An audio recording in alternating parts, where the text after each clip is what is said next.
Hello, and welcome to another episode of Monthly Tea with Madeline Foxtrot. Hi, I'm Madeline Foxtrot. Today's tea is chamomile, and today's episode is brought to you by our new parent company, Dogtoon Media, as well as Old Timey Douche. Old Timey Douche, great for your feet and your vagina. As stated before, we're moving over to the Dogtoon Media Family. Which is great, because, well, I despise the current family I have, so why not open up the familial pool? Dogtoon's main players are a talking monkey, a talking seal, a teenager and a robot, the toddler son of an elder god, and a dude who is not Jonathan Colton. Today, we'll be discussing cyberpunk. Cyberpunk being the major 80s trend of dystopian, futuristic, hacker, man versus machine type of storytelling that steampunk derived its name from. Recently, Orson Scott Cardophobe, the only author to win both the Hugo and the Nebula 2 years in a row, came under fire by a geeky LGBTQ group named Geeks Out, who organized a boycott of the film adaptation of Card's most popular work, Ender's Game. Now, given Ender's Game is not technically cyberpunk, it's in fact a space opera. But, well, I'm a steampunk expert, not a cyberpunk expert, so let's just call it all cyberpunk. Now, the boycott is all because he may or may not be, but 100% is, on the board of directors for NOM, the National Organization for Marriage. Card then responded to the boycott by a letter to Entertainment Weekly that he signed, and he pleaded that Ender's Game is set more than a century in the future, and has nothing to do with political issues that did not exist when the book was written in 1984. With the recent Supreme Court ruling, the gay marriage issue becomes moot. The full faith and credit clause of the Constitution will, sooner or later, give legal force in every state to any marriage contract recognized by any other state. Now, it will be interesting to see whether the victorious proponents of gay marriage will show tolerance towards those who disagreed with them when the issue was still in dispute.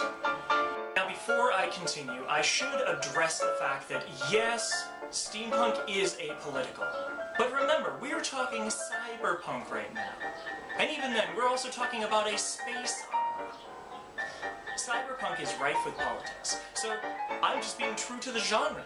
And besides, like all truly apolitical figures, when I say I don't want politics in my steampunk, I simply want to shut down legitimate conversations that don't align with my staunchly conservative worldview.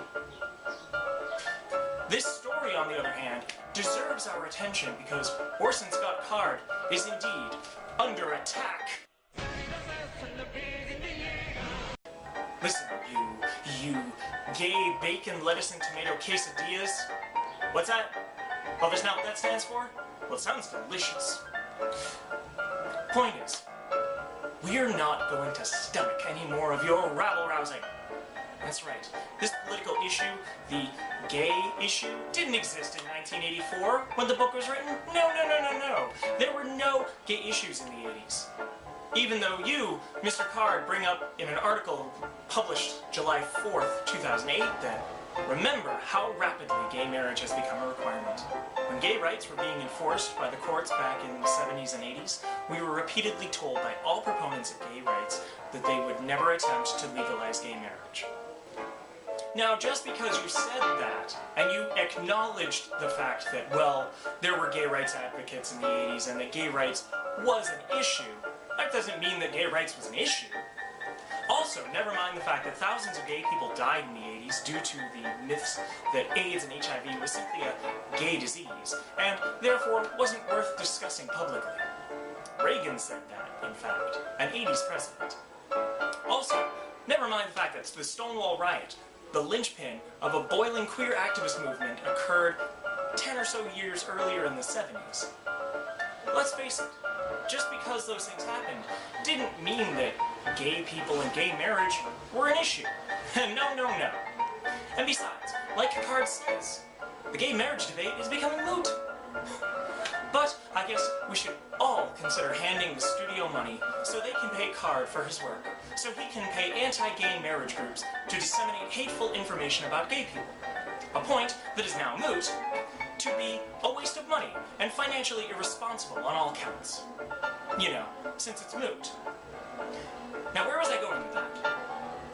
No, it doesn't have anything further on the teleprompter. No, it should, really, because it sounds almost like I agree. Hello, yes, hello, Dogtoon Media. There seems to be something wrong. Yes, the teleprompter isn't working, the teleprompter that you sent me. Yes, I was making a point and it didn't let me make that point. In fact, it proved me wrong. Well, I don't like being proved wrong. By the way, I'm not crazy, this is how you contact Dogtoon tech support. This is the only, they gave us a cell phone, and it's a banana phone. Yes, no, I'm still on the line. Gay people, you need to take a page from Mr. Card and be more tolerant. He tolerated your wanting of gay marriage. It's not like he actually or actively fought against it. Why, even when he said in that 2008 article that he wrote, if America becomes a place where our children are taken from us by law and forced to attend schools where they are taught that cohabitation is as good as marriage, that motherhood doesn't require a husband or father, and that homosexuality is as valid a choice as heterosexuality for their future lives, then why in the world should married people continue to accept the authority of such a government? See, in 2008, Card talked about organizing resistance against the government, but did he do it?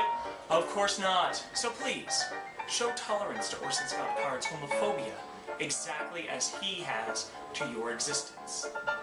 By complaining about him very loudly and handing your money to people who agree with your political position. No, that doesn't sound like I support him at all.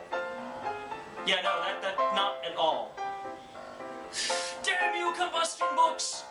You must be hacking into my teleprompter and telling me to say things that are untrue. You, people, you have a choice who you hand your money to. And we, at Monthly Tea with Madeline Foxtrot, as well as our sponsor, Old Timey Douche, think you should hand Orson Scott Card a ton of money. Because if you don't, you're intolerant. And remember, when you think of Orson Scott Card, think of Old Timey Douche. Well, this has been a lovely tea. If you enjoyed, or if you didn't, please comment below in the YouTube section. And please, have a lovely day.